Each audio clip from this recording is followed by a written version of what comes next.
वैष्णवी हगवणे मृत्यू प्रकरणातील प्रमुख संशयित आरोपी राजेंद्र हगवणे हे काही वेळ फरार होते आणि त्यात एक दिवस ते पुसेगाव इथे येऊन गेले आणि पुसेगाव इथे आपण आत्ता जो उभा आहोत या गोठ्याच्या परिसरात ते काही वेळापुरते आले होते आणि अमोल जाधव या व्यक्तीकडे ते इथं आल्याची माहिती मिळते. ते अमोल जाधव स्वतः आपल्यासोबत आहेत. अमोल, काय सांगतील, का आले होते हगवणे आणि तुम्हाला त्यावेळी हे प्रकरण माहीत होतं का? मला काय माहीत नव्हतं, हे प्रकरण वगैरे काय माहीत नव्हतं. इथं आले, मी आंबे वगैरे उतरायला चालले होते, पाऊस बी येत होता त्यावेळेस. 10-15 मिनिट थांबले, नुसतं आपली गाठ घेतली आणि इथून परत ते निघून गेले. काय मग बोलले नाहीत, काय नाहीत, माझ्यावर काय नाही अजिबात. 10-15 मिनिटं थांबले एवढे फक्त आणि निघून गेले. पण बाहेर जी चर्चा सुरू आहे किंवा तपासात काही गोष्टी पुढे येतात त्यामध्ये ते एक दिवस इथं मुक्काम केल्याची माहिती समोर येते. नाही, मुक्काम बिक्काम नव्हता त्यांचा. 10-15 मिनिटं थांबले, ते थांबले आणि इथून निघून गेले. परत कुठे गेले काय आपल्याला माहीतच नाही, म्हणजे तपासच नाही आपल्याला काय त्यांचा.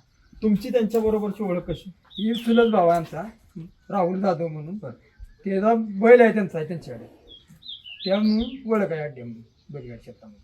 राहुल जाधव तुमच्याकडे तो बैल सांभाळायला आहे.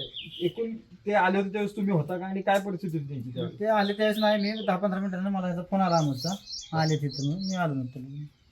तर ते इथं आल्यानंतर ते मुक्कामी असल्याचं कळत होतं की इथे एक दिवस राहिलेत असं कळतं? नाही, इथं राहण्यासारखी सोय नव्हती. शेडच आम्ही 20 तारखेला पुढचं मारलं होतं आणि त्यांना राहावं म्हणून मी विनंती केली होती. पाऊस वगैरे चालू होता, तर ते जरा घाबरलेले होते, आम्हाला काही प्रकरण घडलेलं माहितीच नव्हतं आणि ते जरा घाबरलेल्या अवस्थेत होते. म्हणजे ना आम्ही जातो निघून, आम्ही सकाळी येऊया मागे असं बोलून निघून गेलो. त्यांची आणि तुमची ओळख कशामुळं या आणि केव्हापासून आहे ओळख? 1.5 ते 2 वर्ष झाले माझी त्यांची बैलगाडी क्षेत्रातून ओळख आहे. एकूणच गेल्या 1.5-2 वर्षापासून या कुटुंबाची आणि हगवणे कुटुंबियाची ओळख आहे आणि काही वेळापुरतं ते इथं आले होते. मुक्कामासाठी इथं आलेले नसल्याची प्राथमिक माहिती या कुटुंबाकडून देण्यात येते. ओंकार कदम, साम टीव्ही न्यूज, पुसेगाव, सातारा.